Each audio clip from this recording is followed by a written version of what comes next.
चंपई सोरेन मुश्किल में फंस गए हैं। जेएमएम से इस्तीफा तो दे दिया है, लेकिन अभी तक मंत्री पद नहीं छोड़ा है। बीजेपी का दामन थाम रहे हैं, लेकिन बीजेपी में क्या जिम्मेदारी मिलेगी ये अभी तक तय नहीं है और इसीलिए चंपई परेशान है। शायद यही वजह है कि इस्तीफा नहीं दे पा रहे हैं अपने पद से। झारखंड बीजेपी के नेता अभी से चंपई का रास्ता रोकने के लिए तैयार हैं। ये बात चंपई भी समझ चुके हैं और यही वजह है कि चंपई परेशान नजर आ रहे हैं और कोई भी फैसला अभी ले नहीं पा रहे हैं। इसका कयास तब भी लगने लगा जब उन्होंने रात में जाकर इस्तीफा दिया, जबकि खबर थी कि वो शायद दिन में ही इस्तीफा दे देंगे, पहले ही इस्तीफा दे देंगे, लेकिन पूरा दिन निकल गया और आखिर में जाकर चंपई सोरेन ने इस्तीफा दिया। और इसके बाद से ये भी कहा जाने लगा कि कहीं ना कहीं चंपई अभी भी बहुत ही फंसी हुई स्थिति में खुद को महसूस कर रहे हैं। तो इसी बीच अब चंपई सोरेन ने झारखंड के सीएम हेमंत सोरेन के पिता पूर्व सीएम शिबू सोरेन से एक मदद मांगी है। तो दूसरी तरफ हेमंत सोरेन अभी भी चंपई के खिलाफ कुछ भी बोलने को तैयार नहीं है। हेमंत की चुप्पी ने चंपई सोरेन की परेशानी को और भी ज्यादा बढ़ा दिया है। तो कैसे अपने ही जाल में बुरी तरह से उलझते जा रहे हैं चंपई सोरेन, इसी को लेकर आज की स्पेशल रिपोर्ट में हम करेंगे बात। नमस्कार, मैं हूं अंशिता। चंपई सोरेन हर जगह अपना दुखड़ा सुना रहे हैं, चाहे वो ट्विटर पे पोस्ट करना हो या कहीं बाइट देनी हो। वो लगातार कह रहे हैं कि उनसे सीएम पद छीन लिया गया, उन्हें अपमानित किया गया, लेकिन ये नहीं बता रहे हैं कि उन्हें ये सीएम पद मिला कैसे था, किसने दिया था, क्यों दिया था, कैसे दिया गया था। इस तरह की चीजें कहीं भी वो उसका जिक्र नहीं कर रहे हैं। जबकि हेमंत सोरेन चाहते तो उनकी पत्नी कल्पना सोरेन को वो सीएम बना सकते थे, अपने परिवार के भी किसी दूसरे सदस्य को सीएम पद सौंप सकते थे, या फिर अपने किसी दूसरे करीबी को यह पद दे सकते थे, किसी गैर आदिवासी व्यक्ति को भी सीएम बना सकते थे, जिससे शायद हेमंत सोरेन की राजनीति में किसी तरह की कोई रुकावट भी नहीं आती और कोई रुकावट बनने की उम्मीद भी नहीं होती। लेकिन हेमंत सोरेन ने ऐसा नहीं किया। हेमंत सोरेन ने चंपई सोरेन को सीएम पद सौंपा, उन्हें चुना अपनी कुर्सी देने के लिए। जबकि दावा तो किया जा रहा है कि हेमंत सोरेन के कई करीबियों ने उन्हें समझाया था, उन्हें आगाह भी किया था कि चंपई को कुर्सी सौंपने से पहले आप एक बार फिर से सोच लीजिए, फिर से विचार कर लीजिए, कहीं ऐसा ना हो कि बाद में आपको अपने ही फैसले पर पछताना पड़ जाए। यहां तक कि ये भी कहा था जानकारों ने, जो उनके करीबी थे उन्हें समझाते हुए ये भी कहा था कि ऐसा ना हो कि चंपई खुद को हेमंत सोरेन का विकल्प बनाकर पेश कर सकते हैं। और जिस तरह से महाराष्ट्र में बीजेपी ने एनसीपी और शिवसेना को तोड़ा, उसी तरह से जेएमएम को भी तोड़ सकती है बीजेपी, और चंपई इस खेल का मोहरा बन सकते हैं। इस तरह की तमाम चीजें पहले ही हेमंत सोरेन को बता दी गई थी, हेमंत सोरेन को समझाया गया था, लेकिन हेमंत सोरेन ने उस समय किसी की नहीं सुनी और चंपई सोरेन को अपनी कुर्सी सौंप दी। और जब हेमंत सोरेन जेल से बाहर आए तो जेएमएम की तरफ से ही मांग उठी कि चुनाव करीब है, चंपई सोरेन के चेहरे पर चुनाव लड़ा तो हार तय है, हार जाएंगे, क्योंकि चंपई की पहचान सिर्फ कोल्हान में है और कोल्हान की भी 14 सीटों को छोड़ दें तो इसके बाहर उन्हें कोई नहीं जानता। और कोल्हान में भी उनकी पहचान जेएमएम नेता के तौर पर है। चंपई का अपना कोई अस्तित्व तो नहीं है, ऐसा बताया गया। चंपई की अपनी पहचान बहुत ज्यादा बड़ी नहीं है। जेएमएम के सहयोगी भी हेमंत सोरेन पर कमान अपने हाथ में लेने का दबाव बना रहे थे लगातार, क्योंकि चुनाव में इंडिया गठबंधन हेमंत सोरेन को ही चेहरा बनाकर चुनाव लड़ाना चाहता था। यानी जेएमएम तो दबाव बना ही रहा था, कहीं ना कहीं इंडिया गठबंधन की तरफ से भी दबाव था। और जब चारों तरफ से हेमंत पर दबाव पड़ा तो उन्हें भी सहयोगियों और अपनी पार्टी के नेताओं की बात माननी पड़ गई।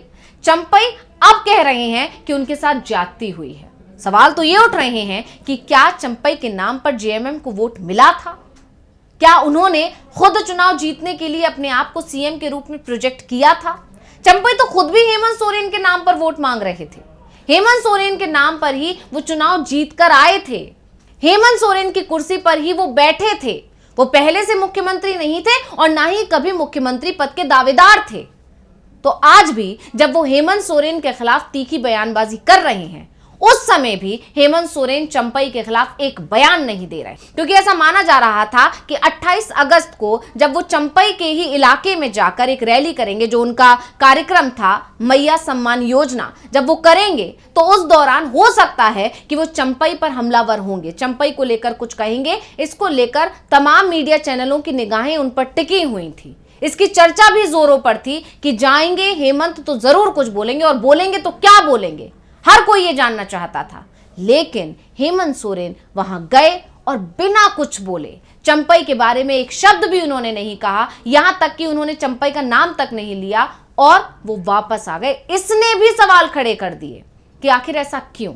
हालांकि कुछ जानकार इसे हेमंत सोरेन की रणनीति का हिस्सा भी बता रहे हैं। उन्होंने कहा कि इस तरह से उन्होंने चंपई को यह इशारा दे दिया है कि चंपई उनके लिए कोई महत्व नहीं रखते, मतलब वो चंपई के बारे में बात भी करना जरूरी नहीं समझते।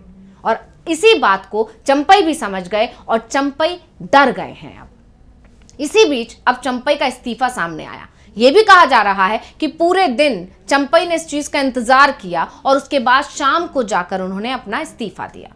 उन्होंने जेएमएम अध्यक्ष शिबू सोरेन को एक पत्र लिखा है। तो पहले हम चंपई के उस पत्र को देख लेते हैं। पत्र में चंपई सोरेन ने लिखा है, आदरणीय गुरुजी जोहार, मैं चंपई सोरेन झारखंड मुक्ति मोर्चा की वर्तमान कार्यशैली और नीतियों से क्षुब्ध होकर पार्टी छोड़ने को विवश हूं। अत्यंत ही दुख के साथ कहना पड़ रहा है कि आपके मार्गदर्शन में जिस पार्टी का सपना हम जैसे कार्यकर्ताओं ने देखा था और इसके लिए लोगों ने जंगलों, पहाड़ों और गांव की खाक छानी थी, आज पार्टी अपने उस दिशा से भटक चुकी है। जेएमएम मेरे लिए एक परिवार जैसा रहा और मैंने कभी सपने में भी नहीं सोचा था कि मुझे इसे छोड़ना पड़ेगा, लेकिन पिछले कुछ दिनों के घटनाक्रम की वजह से मुझे बहुत ही पीड़ा के साथ ये कठिन निर्णय लेना पड़ रहा है। आपके वर्तमान स्वास्थ्य की वजह से आप सक्रिय राजनीति से दूर हैं और आपके अलावा पार्टी में ऐसा कोई फोरम नहीं है जहां हम अपने मन की पीड़ा को बता सकें। इस वजह से मैं झारखंड मुक्ति मोर्चा के प्राथमिक सदस्यता और सभी पदों से इस्तीफा दे रहा हूं। आपके मार्गदर्शन में झारखंड आंदोलन के दौरान तथा उसके बाद भी मुझे जीवन में बहुत कुछ सीखने का अवसर प्राप्त हुआ है। आप सदैव मेरे मार्गदर्शक बने रहेंगे, अतः आपसे विनम्र अनुरोध है कि मेरा इस्तीफा स्वीकार करने की कृपा करें।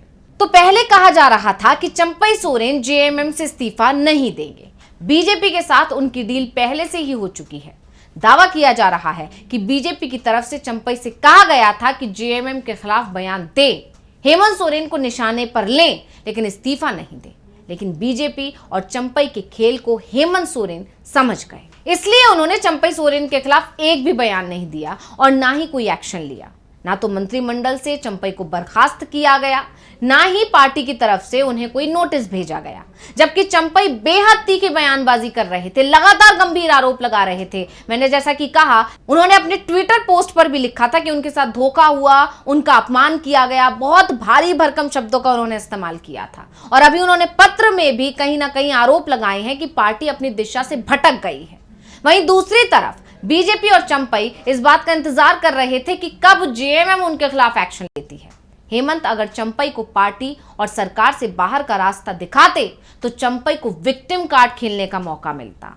बीजेपी भी चंपई के सहारे हेमंत को घेरने का प्लान बना ही रही थी, लेकिन हेमंत सोरेन ने बीजेपी के खेल को पहले ही भांप लिया था।